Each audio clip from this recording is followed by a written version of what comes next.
Good morning. मेरा नाम आकांक्षा त्रिपाठी है। HICS के प्लेटफॉर्म पे हम दोबारा मिल रहे हैं। इसके पहले हम लोगों ने क्या पढ़ाई की? कुछ भी नहीं, हंसने की बात है ये। ज्योग्राफी के लिए हम लोग आए हैं। पूरा सिलेबस मैंने आपसे डिस्कस किया कि यूपीएससी के लिए, स्टेट कमीशंस के लिए, वनडे एग्जाम्स के लिए जो भी चीज़ें ज्योग्राफी की बेसिक हैं, फैक्ट्स हैं, उनके स्ट्रक्चर्स हैं, हम वो सारी चीज़ों को देखेंगे। पूरा सिलेबस मैंने डिस्क्रिप्शन में दिया है, अगर आपको नहीं मिल रहा है तो आप डाल के देख लीजिएगा। HICS में पड़ा हुआ है, उसके OTT फॉर्म पे आप लोग पूरा एक एक चीज़ अच्छे से समझ लीजिएगा। और आज हम एक टॉपिक की ओर आए हैं, महाद्वीपीय विस्थापन सिद्धांत। पढ़ने से पहले हम लोग कुछ बातें करना चाहेंगे कि आप लोग कैसे पढ़ना चाहते हैं। ये मुझसे आप लोग ऑनलाइन डिस्कशन में पूछ सकते हैं, आप लोग कमेंट बॉक्स में मैसेज कर सकते हैं कि हम किस तरीके को अपनाएं कि हमारी जो टॉपिक्स हैं वो अच्छे से क्लियर हों। मैं हमेशा बोलती हूँ कि जिस चीज़ को पढ़ना है ऐसे पढ़िए कि दोबारा पढ़ने की ज़रूरत ना पड़े, बस पन्ना पलटिए और रिकॉल हो जाए। अगर कोई आपसे बोले कि क्या है महाद्वीपीय विस्थापन, मतलब क्या है कॉन्टिनेंटल ड्रिफ्ट थ्योरी, तो आपसे कोई नींद में जगाकर भी पूछे कि क्या है तो वो आप बता सकें। इसलिए आप लोग को जैसे समझ में आता है, जहाँ फैक्ट्स होंगे वहाँ फैक्ट्स, ये चीज़ें मैंने अपने पहले क्लास में बताई हैं कि जहाँ जहाँ फैक्ट होंगे हम वहाँ फैक्ट्स याद करेंगे, जहाँ हमारे कंसेप्चुअल चीज़ें होंगी हम उन पर डिस्कस करेंगे, जहाँ फैक्ट याद करने की बात आएगी वहाँ हम कुछ ट्रिक भी लगा के याद करेंगे ताकि हमें लंबे समय तक चीज़ें याद रखें। और अपनी क्लास शुरू होने से पहले मैंने बोला था कि मैं कुछ चीज़ों पर डिस्कस करूंगी। मेरी 5 मिनट स्टार्टिंग की क्लासेस उन पर होंगी और लास्ट के 5 मिनट मैं आप लोग के लिए रखूंगी, 10 मिनट्स, कि आप लोग को जो पूछना है या मैंने जो पढ़ाया मुझे जो पूछना है उन चीज़ों पे हम बात कर सकते हैं। 5 मिनट का मैं इसलिए बोल रही हूँ कि मैं अपनी क्लास में हमेशा इस चीज़ को रखना चाहूँगी और ये मेरी हर क्लास के लिए है। आज से मेरी जो रेगुलर क्लासेस स्टार्ट हैं ज्योग्राफी की, ये मेरा 5 मिनट उसके लिए फिक्स्ड है कि मैं बात करूँगी कि पढ़ने के लिए कैसे पढ़ें। पढ़ना तो पढ़ने के लिए सब लोग यहाँ आए हैं, पढ़ने के लिए क्या ज़रूरी है? किताबें, पेन, कॉपी, उससे पहले एक स्थिर दिमाग ज़रूरी है, एक स्थिर मन ज़रूरी है। हम उस पर बात करेंगे क्योंकि सब लोग इस पर बात करते हैं कि क्या पढ़ना है, क्या छोड़ना है, क्या इम्पोर्टेंट है, क्या इम्पोर्टेंट नहीं है। नहीं, इन सब चीज़ों से पहले हम इस पर बात करेंगे कि मन कैसे स्थिर रखा जाए। एक तो पिछले 2.5-3 सालों से जो माहौल है विश्व का, नॉट इवन इंडिया का, पूरे, और स्पेशली क्योंकि हम भारत के निवासी हैं और हम तैयारी के प्लेटफॉर्म पे हैं तो हम ज़रूर इस पर बात करेंगे। मैं हमेशा बोलती हूँ कि आप दुनिया का हर काम बेमन से कर सकते हैं, सिर्फ एक पढ़ाई है जिसको आप स्थिर मन से कर सकते हैं। तो इसके लिए मैंने अपनी पहली क्लास में भी थोड़ा बोला था कि जैसे शरीर की शक्ति के लिए खाना है, भूख शांत करने के लिए हम खाना खाते हैं ताकि हमारा शरीर ऊर्जावान रहे, हम काम कर सके, उसी प्रकार ब्रेन के लिए मेडिटेशन की नीड है। अगर आप अपने दिमाग को स्थिर और शांत नहीं रखेंगे, आप कितना भी पढ़िए, और आप लोग देखते होंगे कि कभी कभी आप लोग घंटों बैठ के पढ़ते होंगे, चीज़ें नहीं आती होंगी, और कभी कभी आप लोग 10, 15, 20 मिनट में किसी चीज़ को बहुत अच्छे से समझ जाते होंगे। तो मामला पढ़ाई से बहुत ऊपर स्थिर चित्त और शांत मन का है। तो उसे कैसे किया जाए, 5 मिनट उस पर बात करते हैं, मेडिटेशन पे। और बहुत सारी पद्धतियां हैं मेडिटेशन की जो मैं करती हूँ अपने दिमाग को शांत करने के लिए, या ड्यूरिंग प्रिपरेशन मैंने जो अपनाई, मैं उसके बारे में बताती हूँ कि आप अपने मन को शांत छोड़ दीजिए। 10 मिनट शांत होकर एक कमरे में बंद होकर बैठ जाइए। आप अगर खुली जगह पे करना चाहते हैं तो वो आपकी चॉइस है, पर जो दिल्ली में रहते हैं तो उससे अच्छा है कि वो बंद कमरे में करें। इतना पॉल्यूशन है, आफ्टर दिवाली तो आप लोग को पता है स्कूल्स कॉलेजेस बंद किए जा रहे हैं पोल्यूशन की वजह से। ठंड का मौसम है, अपना कमरा बंद कीजिए, दरी बिछाइए, ज़मीन पर शांति से बैठ जाइए जैसे ओम के लिए हम लोग बैठते हैं, और 10 मिनट 15 मिनट छोड़ दीजिए अपने मन को। उसको पकड़िए मत, उसको जकड़िए मत, उसको छोड़ दीजिए कि तुम कितने अनंत आकाश में जा सकते हो, और बस अपने मिड बिंदी पे कंसंट्रेट कीजिए। कुछ भी नहीं करना है, दिमाग में विचार आ रहे हैं आने दीजिए, जा रहे हैं जाने दीजिए। कुछ समय में ना आप अभ्यस्त हो जाएंगे कि मन आपका स्थिर होने लगेगा। हो सकता हो कि लास्ट एकदम 10वें मिनट के कुछ हिस्से में आप कुछ सेकंड के लिए स्थिर हों। हो सकता है कि जब आप पहले दिन बैठें, जो मैं बोल रही हूँ कि 10वें सेकंड मतलब 10 मिनट के 10वें सेकंड के लिए आप स्थिर हों, लास्ट में जो 10 मिनट आपने मान लीजिए अलार्म वॉच में लगाया है या जैसे भी आपने किया है, आप, मेरा मानना है 15 मिनट का अलार्म लगा लीजिए अगर आपको है, और आप अच्छे मेडिटेशन हो जाएंगे तो आपको खुद ही मतलब मिल जाएगा कि मेरी जैसे होता नहीं कि मेरा पेट भर गया, 4 रोटी ज़्यादा मैं नहीं खाऊंगा, उस हिसाब से वो भी होगा। तो इसलिए मैं आपको बता रही हूँ कि पढ़ने से बहुत ज़्यादा इंपॉर्टेंट है, सीरियसली बोल रही हूँ। मन को स्थिर रखना। जो चीज़ें मैं आपको 45 मिनट की क्लास में दूंगी वो आप 20 मिनट में समझ जाएंगे अगर आपका ब्रेन स्टेबल होगा, वरना इस लेक्चर को आप 4 बार देखेंगे। अगर मन अनस्टेबल है तो वो चीज़ें नहीं क्लियर होंगी। तो मेंटल स्टेबिलिटी पे हमें काम करना, और मैं हमेशा बोलती हूँ कि सिर्फ पढ़ने वालों को नहीं, सब लोगों को इस पे काम करना चाहिए। स्वस्थ शरीर जितना इम्पॉर्टेंट है उतना स्थिर दिमाग भी इम्पॉर्टेंट है, ठीक है। तो मैंने आपको प्रोसीजर बताया कि आपको 10 से 15 मिनट शांत होकर बैठना है, अपने मस्तिष्क में केंद्र में आपको ध्यान करना है, छोड़ देना है अपने विचारों को जहाँ तक जा सकते हैं। मैंने कहा ना कि हो सकता है कि 10वें मिनट के लास्ट 10 सेकेंड में आप स्थिर हों, पर आप जब कंस्टेंटली इस प्रोसेस को करते जाएंगे ना, 20 दिन बाद, 25 दिन बाद, हो सकता है 1 या 2 महीने लग जाएं, हो सकता है 3 या 4 महीने लग जाएं, पर एक मोमेंट आएगा कि आप 5 मिनट एकदम शांत होंगे। और आप विश्वास करिए, अगर आप 5 से 7 मिनट शांत हो गए ना, तो आपकी 3 घंटे की पढ़ाई अपने आप बढ़ गई। मैंने इसलिए बोला है क्योंकि मैं करती थी, और प्लीज़ आप लोग ट्राई ज़रूर करिएगा। और ये मेरा हर रोज़ के लेक्चर का स्टार्टिंग होगा कि जो नए स्टूडेंट्स जुड़े मैं उनको भी ये चीज़ बता सकूं। तो आप लोगों को इस पे, मतलब मेरा अपना मानना है, काम करना चाहिए। इतना दिन, पूरे दिन वेले घूमते हैं, 10 मिनट बैठ के देख लीजिए।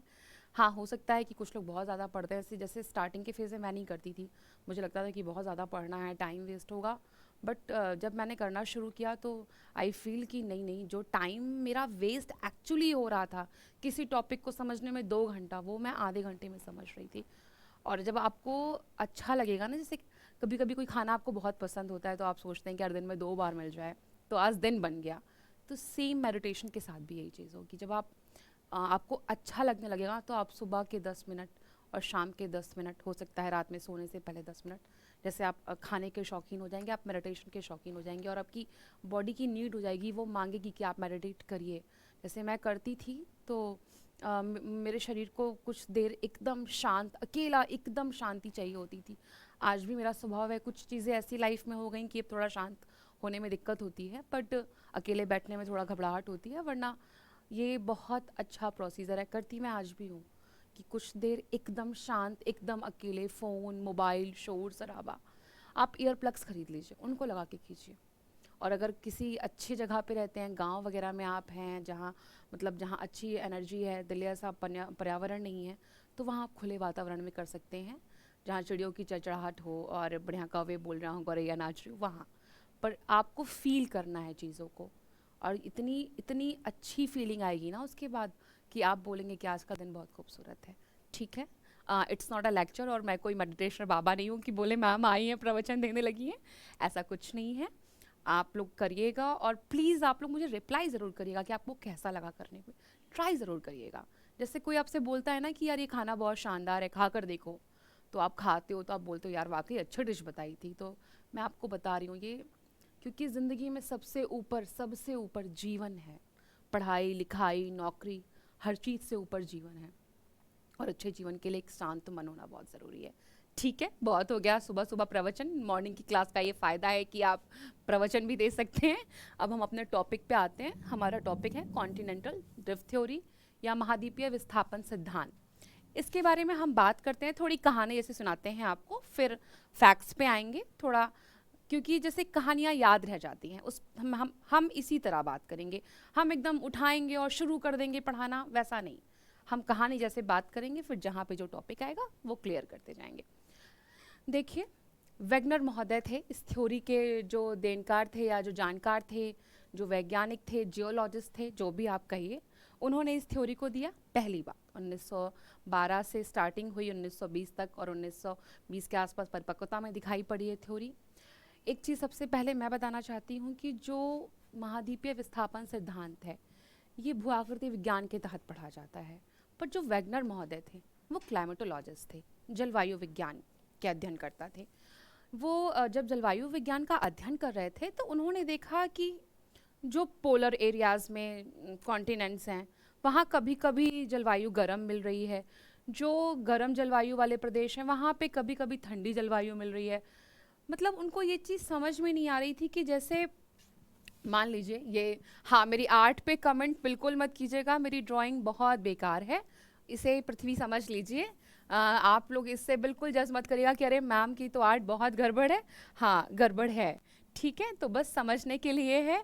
और आप लोग मुझे बोलने लगे कि अरे मैम बहुत ख़राब बना रही हैं, तो ठीक है। ये पृथ्वी का गोला है। मान लीजिए ये आपका पता ही है, आपको नॉर्थ पोल है, मतलब उत्तरी ध्रुव है, ये साउथ पोल है, ठीक है। तो जो यहाँ के प्रदेश थे, यहाँ के, जब नॉर्थ पोल है साउथ पोल है, हमें पता है कि बर्फ़ से ढका हुआ क्षेत्र है, मतलब ये ठंडा होना चाहिए। पर कुछ कुछ यहाँ पे जो जलवायु मिल रही थी, उष्ण मिल रही थी, मतलब गर्म मिल रही थी, ठीक है।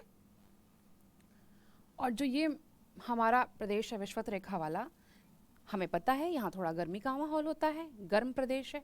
पर जो जलवायु मिल रही थी वो हमें कैसी मिल रही थी?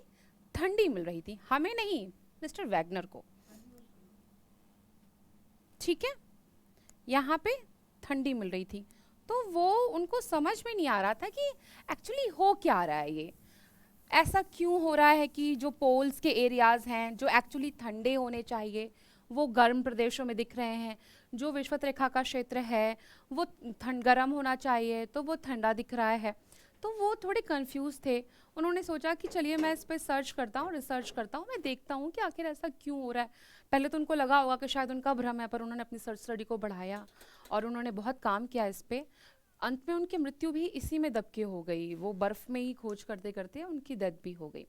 तो उन्होंने देखा कि उनको, जब वो अपना रिसर्च करने लगे तो उनको लगा कि कहीं ऐसा तो नहीं ये जो महाद्वीप है ये मूवमेंट कर रहे हैं, इधर से उधर जा रहे हैं, गतिशील हैं।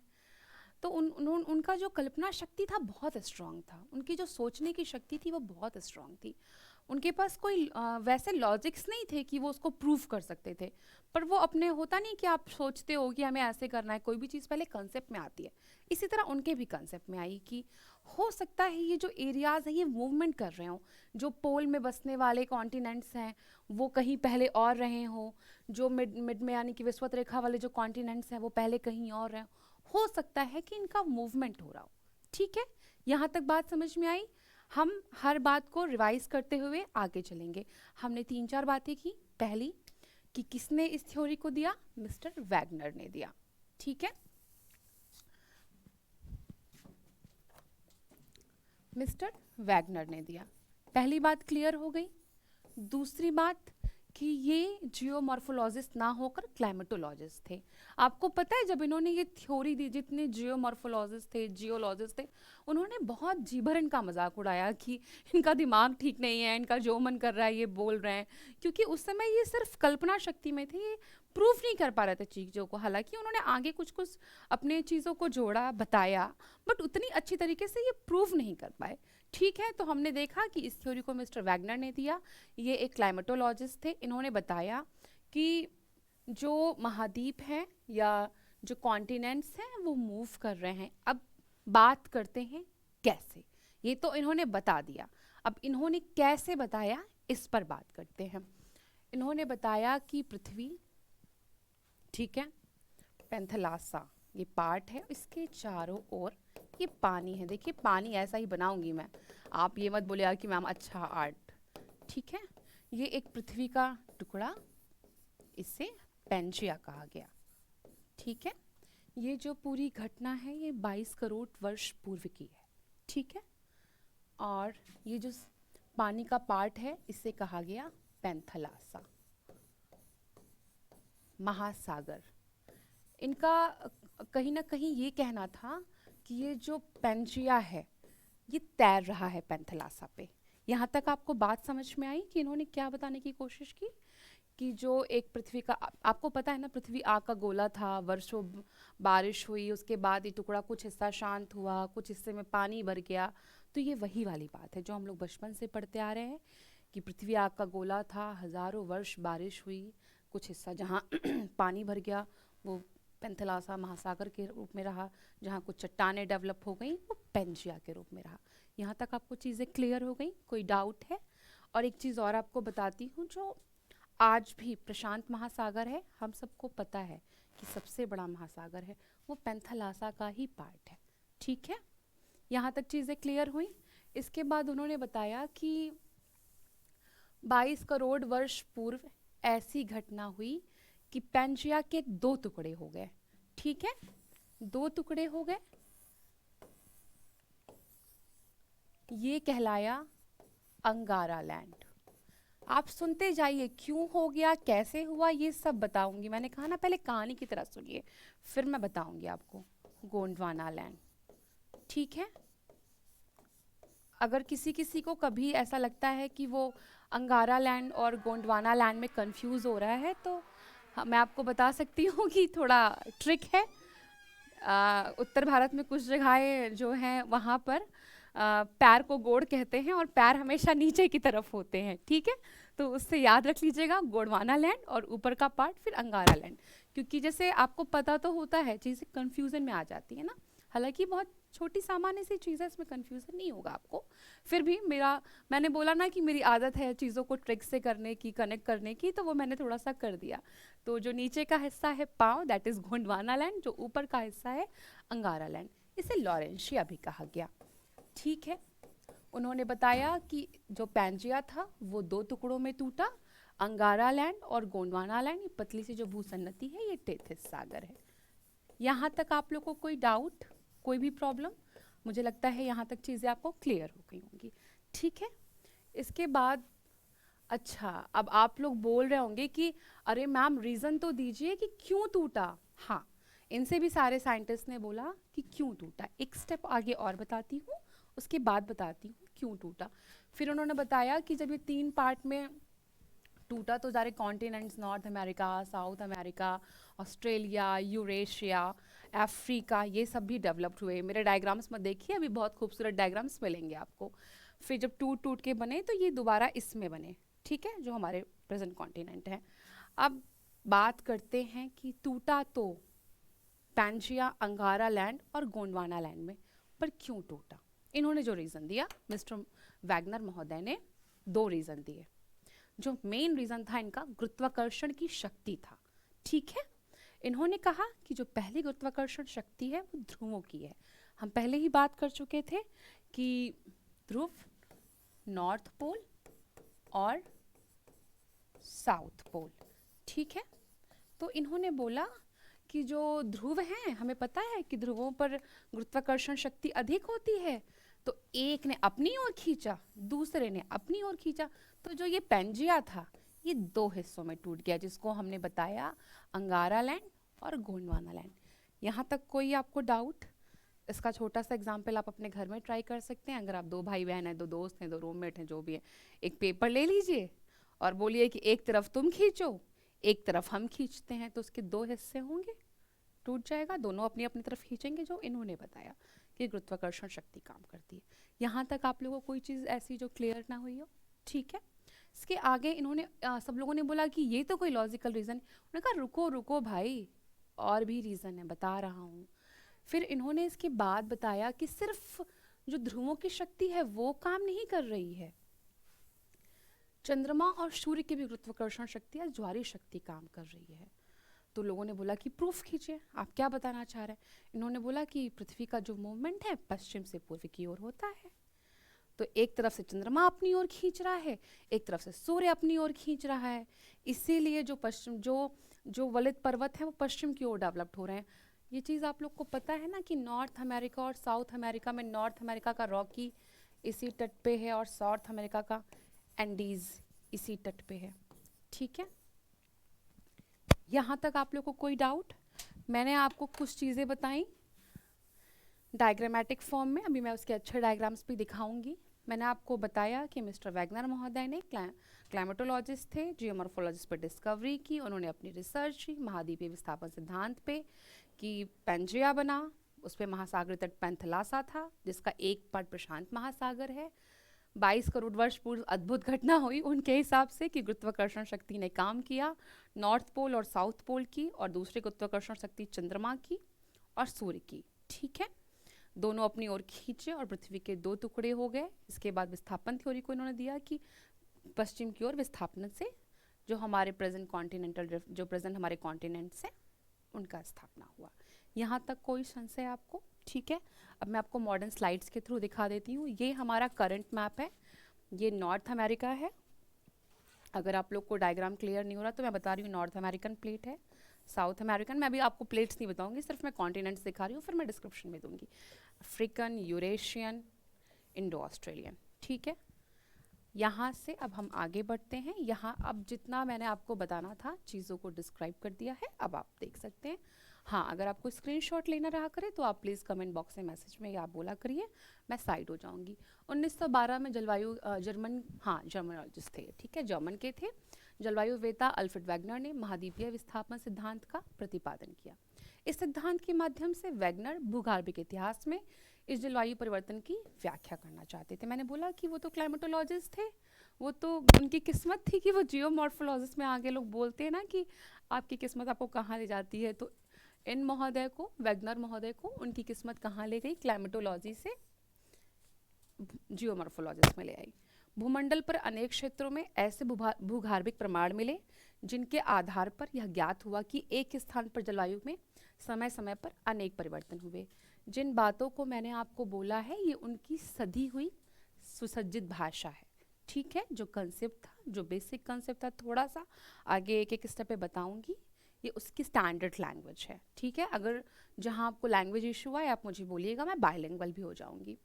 वे इस निष्कर्ष पर पहुंचे कि यह जलवायु कटिबंधों का स्थानांतरण हुआ होगा या स्थल भागों का, या तो जलवायु कटिबंधों का स्थानांतरण हुआ होगा या स्थल भागों का। चूंकि विश्व के जलवायु कटिबंधों का वितरण मुख्य रूप से सूर्य की अवस्थिति गति द्वारा नियंत्रित होता है, इसके स्थानांतरण का प्रत्यक्ष प्रमाण भी नहीं मिलता, इसीलिए इसकी संभावना अधिक है कि स्थल भागों की अवस्थिति में परिवर्तन हुआ हो, ठीक है। यहाँ तक चीज़ें मैंने आपको क्लियर कर दी हैं। अब आता है महाद्वीपीय विस्थापन सिद्धांत की मूल परिकल्पनाएं, हाइपोथेसिस, ठीक है। वैगनर महोदय के अनुसार कार्बोनिफेरस युग में, अच्छा एक चीज़ मैंने आपको नहीं बताई, शायद इससे क्वेश्चन पुटअप हो जाए, क्योंकि जो बेसिक क्वेश्चंस हैं जो कॉन्टिनेंटल डिस्क थ्योरी की, वो जिस पार्ट को मैंने समझाया है वहाँ से पुटअप होते हैं कि ये कब बना, ये ट्राइजिक पीरियड में बना, ठीक है। ये ट्राइजिक पीरियड का समय था जिस समय ये पृथ्वी अंगारा लैंड और गोंडवाना लैंड में टूट रही थी, तो इसका आप लोग याद रखिएगा इन चीज़ों को, ठीक है।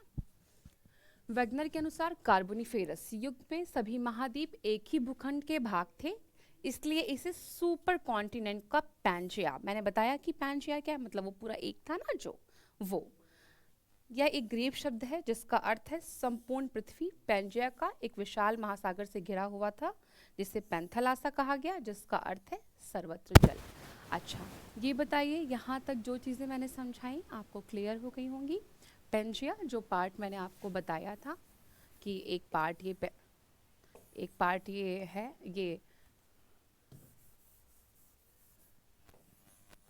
ये जो एक पार्ट है ये पेंजिया बताया था, इसी पेंजिया के बारे में बात हो रही है, और ये जो चारों ओर पानी था ये पैंथलासा बताया था, ठीक है। यही चीज़ अच्छे शब्दों में लिखी हुई है।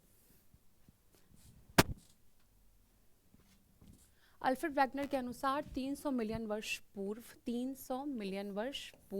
पेंजिया एक वृहद जलराशि पैंथलासा से घिरा हुआ था, एक विशाल भूभाग था, इसे पृथ्वी की आंतरिक ऊष्मा के कारण विखंडन शुरू हुआ। पेंजिया का विभाजन कार्बोनिफेरस युग में हुआ। ये प्लेट्स के स्ट्रक्चर हैं, north America, south America, Africa. देखिए जो ये पार्ट है ना, मैं आगे इसको समझाऊंगी आपको कैसे जुड़ा हुआ है, और स्ट्रक्चर तो आज भी इसका वैसा है ना ये, ठीक है। यूरोप, ग्रीनलैंड, पेंजिया दो वृहद महाद्वीपों लॉरेंशिया और गोंडवाना, मैंने आपको बताया था ना कि अंगारा लैंड को क्या कहते हैं, लॉरेंशिया भी कहते हैं, ये मैंने आपको बताया था। उत्तरी व दक्षिणी, ऊपर की ओर उत्तरी, नीचे की ओर दक्षिणी भागों में विभक्त हो गया। इसके बाद लॉरेशिया व गोंडवाना लैंड धीरे धीरे अनेक छोटे छोटे भागों में विभाजित हो गए, और वर्तमान के जो द्वीप हैं वो अस्तित्व में आए, जो कॉन्टिनेंट्स हैं मैंने आपको बताया वो कैसे अस्तित्व में। अगर वो 3 डायग्राम आपके ब्रेन में सेट हो गए तो कॉन्टिनेंटल ड्रिफ्ट थ्योरी आपके दिमाग में सेट हो गई, जो मैंने आपको लगातार रिवाइज कर करके बता रही हूँ। वैगनर ने यह कल्पना भी की थी कि कार्बोनिफेरस युग में दक्षिण ध्रुव दक्षिण अफ्रीकी तट के निकट अवस्थित था, उत्तरी प्रशांत सागर में अवस्थित था, ठीक है। अभी आपको डायग्राम दिखा दूंगी। वैगनर ने भूसंतलन के सिद्धांत के आधार पर बताया कि महाद्वीपीय भाग सियाल का बना है, जो कि सीमा से बने महासागरीय तल के ऊपर प्रवाहित होता है। हाँ ये चीज़ नहीं आई है। इन्होंने एक थ्योरी दी कि जो महाद्वीपीय तट हैं, लिखा है जैसा कि महाद्वीपीय तट जो है वो सियाल के बने हैं। सियाल, सिलिकॉन एंड एल्युमिनियम, ठीक है। और जो महासागर है, महासागरित, ये बने हैं सीमा के, सिलिकॉन एंड मैग्नीशियम। हाँ, ऐसे ही लिखा जाता है, मुझे पता है कि मैग्नीशियम को Mg से डिनोट करते हैं, बट क्योंकि ये जियोलॉजी था, ये ज्योग्राफी का पार्ट था, शायद सॉरी, मुझे ऐसा लगता है कभी मेरे टीचर ने बोला था, क्योंकि वो बहुत केमिस्ट्री के ज्ञाता नहीं थे, तो उन्होंने मैग्नीशियम को Ma से प्रूफ किया। ये आप मत सोचिएगा कि मैं आपको गलत बता रही हूँ, ठीक है। तो जो महाद्वीप है वो सियाल से बना था, जो महासागर हैं वो सीमा से बने थे, और चूंकि सियाल हल्का है इसलिए वो सीमा के ऊपर तैर रहा था। ये बात आपको समझ में आई? सियाल महाद्वीप हमारा पैंजिया, सीमा महासागर मतलब हमारा पैंथलासा। तो वो भूखंड जो था वो पानी में तैर ही तो रहा था, बस यही बात इन्होंने समझाई है। कोई डाउट आप लोग को यहाँ तक? मैं लास्ट में एक पूरा सिनेरियो आपको दूंगी, उसके लिए आप टेंशन मत लीजिए, ठीक है। अब आता है प्रवाह संबंधी बल। जो चीज़ें मैंने आपको एकदम सामान्य भाषा में बताई हैं, बस वही सारी चीज़ें हैं। Force responsible for a drifting, सीमा के ऊपर तैरते हुए पंजा का विखंडन एवं प्रवाह मुख्य रूप से गुरुत्वाकर्षण शक्तियों की असमानता के कारण हुआ। मैं आपको बता चुकी हूँ गुरुत्वाकर्षण शक्तियों के बारे में। यह प्रवाह दो दिशा में हुआ। भूमध्य रेखा की ओर प्रवाह वैगनर महोदय ने बताया, सॉरी इतने बड़े महान व्यक्तित्व को मैं ऐसे बोल रही हूँ, बताया कि महाद्वीपों की भूमध्य रेखा की ओर प्रवाह के लिए पोलर फीलिंग फोर्स, ठीक है, गुरुत्व और उत्प्लावन बल उत्तरदायी थे। पोलर फ्लडिंग फोर्स पृथ्वी के घूर्णन से संबंधित है। इस चीज़ को मैंने आपको एकदम सामान्य भाषा में समझा दिया है पेपर का एग्जाम्पल देके। इस पर कोई डाउट है आप लोगों को? मुझे लगता है नहीं होना चाहिए। मैंने आपसे बोला ना कि मैं ज्योग्राफी को एकदम आराम से सामान्य भाषा में समझाऊंगी। जब आपको लैंग्वेज लिखना होगा यहाँ से आप स्क्रीनशॉट लीजिएगा, और जब चीज़ें कंसेप्ट में होती हैं तो लैंग्वेज अपने आप आ जाती है, ठीक है। क्योंकि मैंने बहुत मेंस दिए हैं और आपको इतना ज़्यादा टाइम नहीं होता है कि आप बहुत कुछ लिखो। आप थोड़ा सा डायग्राम ड्रॉ कर दो, थोड़ा सा पॉइंट वाइज आंसर लिख दो और नंबर ठीक मिलते हैं आपको, ठीक है। पश्चिम की ओर प्रवाह, वैगनर ने बताया कि अमेरिका के पश्चिम की ओर स्थानांतरण का मुख्य कारण ज्वारीय बल था। यह सूर्य और चंद्रमा के आकर्षण से संबंध था, जिससे महासागरों में ज्वार उत्पन्न होता है। मैंने आपसे बोला था ना कि नॉर्थ अमेरिका का रॉकीज और साउथ अमेरिका का एंडीज पर्वत इधर की ओर डेवलप्ड हो रहा है। क्यों डेवलप्ड हो रहा है? यही इसका रीज़न है, ठीक है। वैगनर का मानना था करोड़ों वर्षों के दौरान यह बल प्रभावशाली बनकर महाद्वीपों को विस्थापित करने में सक्षम हो गए थे। यहाँ तक कोई ऐसी चीज़ जो मेरी सामान्य भाषा से अलग जा रही हो आपकी थ्योरी पार्ट में? अभी आपको मैं सिर्फ ये चीज़ समझाती ना कि ऐसा हुआ वैसा हुआ, पूरा पढ़ देती तो आपको समझ में नहीं आता। सिंपल लैंग्वेज में बताया है, मुझे लगता है आ गया होगा, ठीक है। ये पैंजिया है हमारा, ये पूरा सागर है चारों ओर। ये पृथ्वी का जो पार्ट है दो हिस्सों में टूटा, लॉरेशिया, गोंडवाना। आपको दिख रहा होगा कि ये कहाँ का पार्ट है। ये साउथ अमेरिका है, ये अफ्रीका है, ये इंडोनेशिया है, ये आर्कटिक का प्लांट है, ऊपर का नॉर्थ अमेरिका यूरेशिया वाला पार्ट है, ठीक है। अब देखिए वो प्लेट और डिवाइडेड हुई। हाँ, वो मैंने एकदम रॉ स्ट्रक्चर या ड्रॉ डायग्राम बनाया था, थोड़ा मेरी आर्ट का इशू है, तो मैंने आपको बोला है कि मैं भले रफली समझाऊंगी पर मैं आपको अच्छे डायग्राम से भी क्लियर करूंगी। ये मेरे हर क्लास की मेरी यही स्ट्रैटेजी होगी। तो अब सुंदर डायग्राम से आप लोग समझिए कि ये खूबसूरत सा पैंजिया, उसके चारों ओर पैंथलासा महासागर, वो टूटता है दो कारणों से, गुरुत्वाकर्षण शक्ति और ज्वारीय शक्ति के कारण। लॉरेसिया, इसे अंगारा लैंड भी कहते हैं। गोंडवाना नीचे का लैंड है, आपको दिख रहा है ना ऊपर के जो पार्ट है नॉर्थ अमेरिका, यूरोप, अभी दिखाती हूँ नीचे भी, और ये नीचे के पार्ट है। अच्छा, अभी यहाँ एकदम क्लियरली आप देखिए, ये ऊपर के पार्ट का नॉर्थ अमेरिका, ये हमारा Europe, Asia, south America, Africa, India, Australia, Antarctica. Clear हो रहा है ये डायग्राम कैसे टूट के ये बना हुआ है? यहाँ तक कोई डाउट है? और ये हमारा वर्तमान का जो कॉन्टिनेंट्स का स्टेबिलिटी है, वो north America, south America, Europe, Asia, Africa, India, Australia, यहाँ तक चीज़ें आपको क्लियर हो गई होंगी। ये सारा टाइम पीरियड 225 मिलियन ईयर्स पहले, 150 मिलियन ईयर्स पहले, 100 मिलियन ईयर्स पहले, और ये वर्तमान का। यहाँ तक का कॉन्सेप्ट में आपको कोई भी प्रॉब्लम, जितना मैंने आपको समझाया है मुझे लगता है ऑलमोस्ट क्लियर हो गया होगा। और अगर आप, मैं बार बार बोल रही हूँ, डाउट है तो आप मैसेज करिए, मैं आपको फिर समझाऊंगी। महाद्वीपीय विस्थापन के पक्ष में तर्क क्या क्या है? महाद्वीपीय विस्थापन के पक्ष में अनेक प्रमाण प्रस्तुत किए गए हैं। इनमें से कुछ महत्वपूर्ण प्रमाण इस प्रकार हैं। महाद्वीपीय तटों में साम्यता, महासागरों के पार स्थित चट्टानों की आयु संरचना में समानता, ये मैं पढ़ रही हूँ, इसके बाद मैं आपको डिस्क्राइब करूंगी। पूरा हिमानीकृत प्रमाण, कोयले का जमाव, प्लेशर निक्षेप, जीवाश्मों का वितरण। ठीक है, जितना मैंने आपको अभी तक बताया, अब जैसे उस वक्त मैंने पूरा एकदम कहानी ऐसा स्टार्ट किया था, फिर बताती हूँ कि कैसे कैसे इन्होंने प्रूफ किया। महाद्वीपों के जो तट में साम्यता है, जिग्सा फिट है। आप स्ट्रक्चर पहले देखिए, मैं आपको पुराने स्ट्रक्चर पे ले जाती हूँ।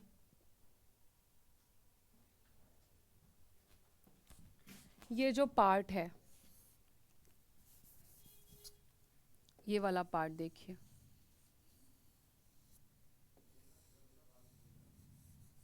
ठीक है, ये आप देख रहे हैं पुराना पार्ट है, और यहाँ भी यही चीज़ है।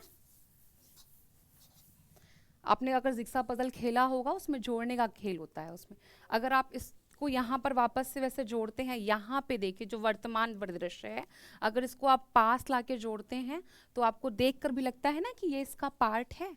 इसके लॉजिकल रीजंस भी हैं, पर आप पहले देखकर समझिए कि जब आप इसको पास लाते हैं, क्योंकि आपको डायग्राम एक स्टेप के बाद क्लियर कर रही हूँ। ये पहला स्टेप देखिए, या फिर आप नीचे से चलिए, यहाँ से आप देखिए। पहला स्टेप आपने देखा कि जितना जगह यहाँ बचा हुआ है, इतनी यहाँ बची हुई है।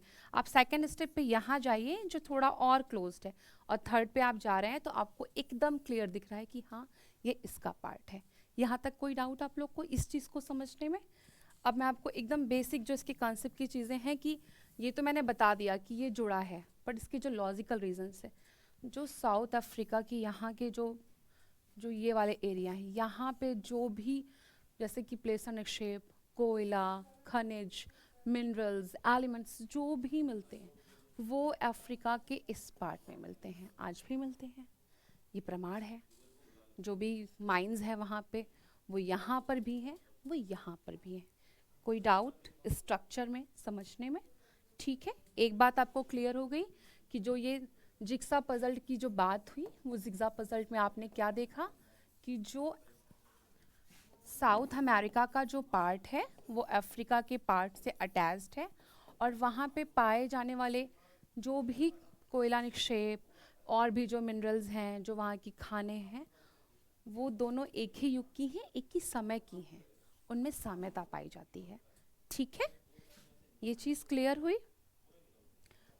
ये महासागरों में स्थित चट्टानों की संरचना, हिमानीकृत कोयले का जमाव, प्लेशर निक्षेप, ये जिग्सा फिट थ्योरी का डिस्क्रिप्शन था। एक चीज़ मैंने पढ़ी थी अलग से, मैं आपको बताती हूँ कि एक एनिमल होता है लैमिंग, रोडेंट है, वो चूहे जैसा होता है। जो रोडेंट्स होते हैं उनका पता है ना, दांत वाले, कृदंतकनाशी शायद उनको हिंदी में कहते हैं। वो मोटा मोटा समझिए, वो चूहे की फैमिली से बिलोंग करता है। ठीक है, तो जो लैमिंग था, उसके लिए आपने कभी पढ़ा होगा कि एक एनिमल है जो सामूहिक रूप से आत्महत्या करता है। पढ़ा है आप लोगों ने कभी ड्यूरिंग प्रिपरेशन? ये चीज़ आपके सामने आई होगी। तो ऐसा कहा वैगनर महोदय ने कि वो आत्महत्या नहीं करता है। जो रोडेंट्स थे हमारे, या जो लैमिंग्स थे, वो पाए जाते हैं यूरोप के निचले भाग में या डेनमार्क के तटीय पार्ट में, स्पेशली जो नॉर्वे का पार्ट है। तो जो नॉर्वे का पार्ट है, पता है यूरोपियन प्लेट पे है, ऊपर का हिस्सा है, यूरोप का हिस्सा है। ठीक है, यहाँ आपको पता है नॉर्वे, स्वीडन, फिनलैंड ऊपरी हिस्से पे तीनों हैं।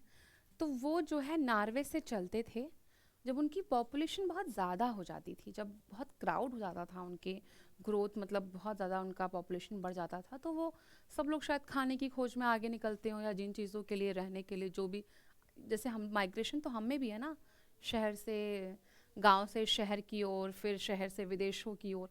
तो शायद एनिमल्स में भी पॉपुलेशन ग्रोथ के कारण चीज़ें ख़त्म हो रही होंगी, या जो भी होगा वो आगे की ओर बढ़ते थे, और जब वो नॉर्वे से आगे बढ़ते हैं तो जो पुराना समय था, जो जुड़ा हुआ पार्ट था, तो उनको लगता है कि नॉर्थ अमेरिका होगा, मतलब उनको भूमि मिलेगी। उनके कंसेप्ट में यही था कि उनको भूमि मिलेगी। चूंकि प्लेट्स अलग हो गई हैं, चूंकि कॉन्टिनेंट्स टूट गए हैं, तो मिलता है उनको अटलांटिक सागर। ठीक है, उनको भूमि नहीं मिलती। और ऐसा माना जाता है कि वो जब भाई लोग माइग्रेट करते हैं तो ग्रुप में करते हैं, वो उनको लगता है कि वो भूमि पर जा रहे हैं, पर वो भूमि पे न जाके अटलांटिक सागर में गिर रहे होते हैं। बात समझ में आई? नहीं समझ में आई? देखिए, जैसे मान लीजिए मुझे माइग्रेट करना होता, अगर मैं बहुत अच्छी बेटी हूँ तो मैं अपने पेरेंट्स को, अपने इन लॉज को मैं बोलती कि मैं जहाँ जा रही हूँ मैं आपको लेके चलूँगी।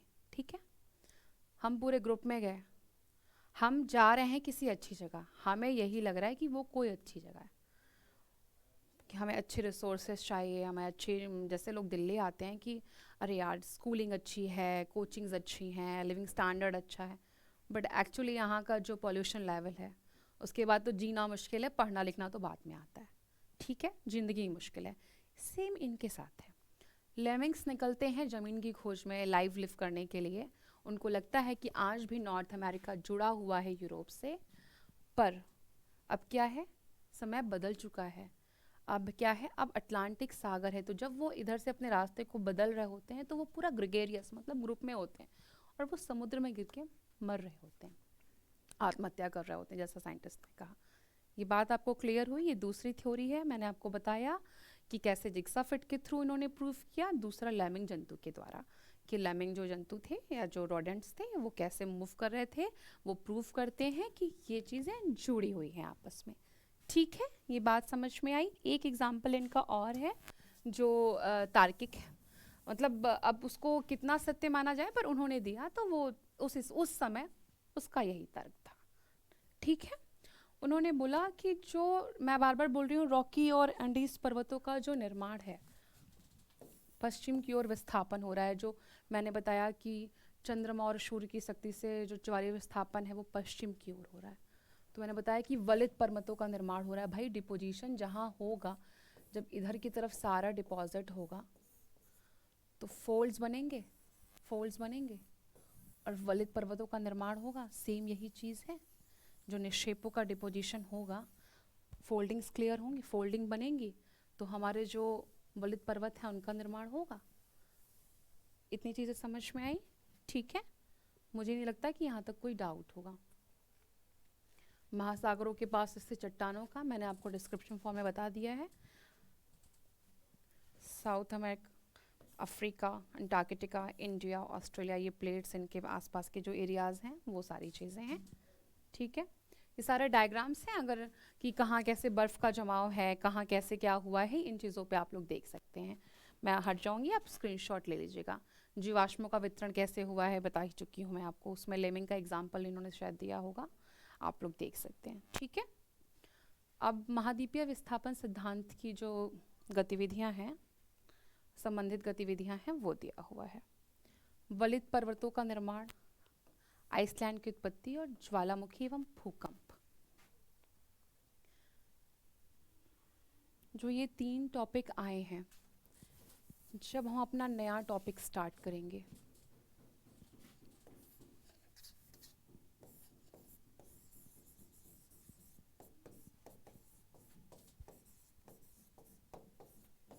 प्लेट टेक्टोनिक, प्लेट विवर्त की, तब हम इन चीज़ों को प्रूव करेंगे।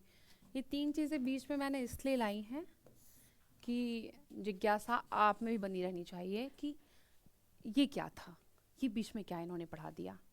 और मैं हमेशा बीच में चीज़ों को ऐसे ऐड करूँगी, क्योंकि पढ़ने के लिए ना क्यूरियोसिटी बहुत ज़रूरी है।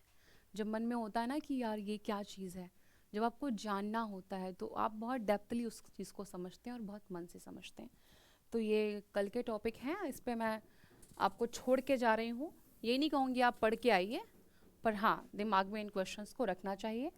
अब इन महोदय ने जो भी चीज़ें दी, महाद्वीपीय विस्थापन सिद्धांत के बारे में जो भी कहा, तो उनकी आलोचना, क्योंकि हमारे जीवन का परम सत्य है कि जब तक 2 4 हम बुराई ना करें तो हमारा पेट नहीं भरता, और सारे संसार में ऐसा होता है। और मैं मजाक में कह रही हूँ, पर मेरा मानना है कि आलोचना से ग्रोथ होती है। किसी भी व्यक्ति की अगर आलोचना हो रही है तो उसको कभी नेगेटिविटी में मत लीजिए कि अरे मेरी बुराई कर रहे हैं। उसको पॉजिटिव में लीजिए कि मुझे खुद को अच्छा करना है, जो चीज़ें गड़बड़ हैं उनको सही करना है। महाद्वीपीय विस्थापन सिद्धांत की थ्योरी महोदय ने दी, वैगनर महोदय ने। चीज़ें गड़बड़ थी, इनके जो लॉजिक्स थे वो तार्किक नहीं थे, सब चीज़ें थी, पर उन्होंने बीज बो दिया कि क्या है महाद्वीपीय विस्थापन सिद्धांत। हाँ, मानती हूँ कि ये प्रूव नहीं कर पाए। इसके बाद प्लेट टेक्टोनिक्स की थ्योरी आई, हैरिस महोदय आए, उन्होंने बताया, बहुत सारी चीज़ें बदली उसके बाद। पर जो होता नहीं कि शुरुआत कर देना, उसके लिए वैगनर महोदय ही हैं, उन्होंने ही शुरुआत की इस थ्योरी की। तो हम उनकी आलोचना को देखते हैं। सबसे बड़ी आलोचना है कि अनेक उनके द्वारा प्रस्तावित महाद्वीपीय प्रवाह बल संबंधित ज्वारीय बल से महाद्वीपों का विस्थापन तभी हो सकता है जब वह वर्तमान में ज्वारीय बल से 10,000 करोड़ गुना अधिक शक्तिशाली हो। जैसे जब मैं पढ़ा रही थी तो मैंने जब नॉर्थ पोल और साउथ पोल की खींचने की बात की तो मैंने बोला था ना कि जब वैगनर महोदय इस लॉजिक को दे रहे थे तो 22 करोड़ साल पहले ही क्यों टूटी? पृथ्वी तो बहुत साल पुरानी है, उससे भी पुरानी है, उससे पहले टूट सकती थी। ऐसा अचानक से क्या हो गया कि नहीं 22 करोड़ साल पहले टूटी? वो इस चीज़ को क्लियर नहीं कर पा रहे थे। और फिर तो हिसाब से लगातार टूटते रहना चाहिए था, अभी तक टूटना चाहिए था। अगर गुरुत्वाकर्षण बल काम कर रहा है तो ऐसा थोड़ी ना कि आज खत्म हो गया। ठीक है, ये बात समझ में आई? यही बात कही जा रही है कि सबसे बड़ी आलोचना उनके द्वारा प्रस्तावित महाद्वीपीय प्रवाह बल से संबंधित है। ज्वारीय बल से महाद्वीपों का विस्थापन तभी हो सकता है जब वह वर्तमान ज्वारीय बल से 10,000 करोड़ गुना अधिक शक्तिशाली हो। वैगनर ने बताया कि रॉकीज और एंडीज पर्वत श्रेणियां अमेरिका से पश्चिम की ओर प्रवाह के दौरान निर्मित हुई, लेकिन यदि सियाल और सीमा पर बिना रुकावट के प्रवाहित हो रहा है तो सीमा इतना प्रतिरोध उत्पन्न नहीं कर सकती कि वलित पर्वतों का निर्माण हो सके। मैंने आपको सियाल और सीमा बताया कि सियाल हल्के तत्व, महाद्वीप, सीमा भारी तत्व, महासागर। इतना उनका डेंसिटी नहीं है कि वो उसको तैरा सके, कि उसको डेवलप कर सके।